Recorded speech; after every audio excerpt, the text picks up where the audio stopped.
আমি বৃন্দাবন গিয়েছিলাম না, তো ওখানে সবাই ওই রাধারানীর মতো সাজে আর কি, চন্দন দিয়ে, আমিও সেজেছি।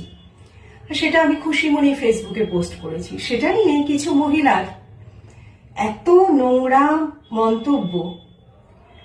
তাদের কথা হলো, আমি কেন সেজেছি ওইভাবে, আমার দুটো ছেলে আছে, তাদের চিন্তা করা দরকার। চন্দন বা তিলক কপালে দিয়েছি, তার জন্য আমার ছেলেদেরকে টেনে আছে, আমার ছেলেদের কথা ভাবা দরকার, লজ্জা হওয়া উচিত। কিন্তু তাদের এত জ্বলছে কেন আমার সাজগোজ নিয়ে, বিয়ের জন্য সেজেছি কিনা। তাদের উদ্দেশ্যে আমি বলছি, আমি যদি বিয়ে করব বলে বিজ্ঞাপন দেই না, তোমাদের বরেরা সবার আগে এসে হাত তুলবে আমি আছি আমি আছি বলে। এরপর আসছি সেই সব পুরুষদের উদ্দেশ্যে, যারা এসে বিয়ের সিজন বেশ করেছো, সেজেছো। আমি বিয়ের জন্য সাজি আর নিজের জন্য সাজি, তাতে তোমাদের কি? বেল পাকলে কাকের কি?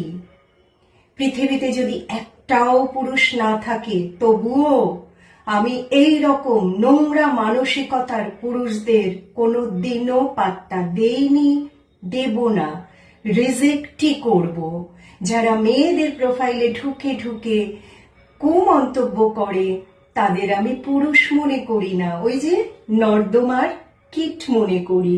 পারি তো পায়ের তলা দিয়ে ডোলে মারি, জীবনেও পাত্তা দি না। পুরো পৃথিবী পুরুষ শূন্য হয়ে যাক, তাও এই সব পুরুষদের দিকে আমি ফিরে তাকাই না।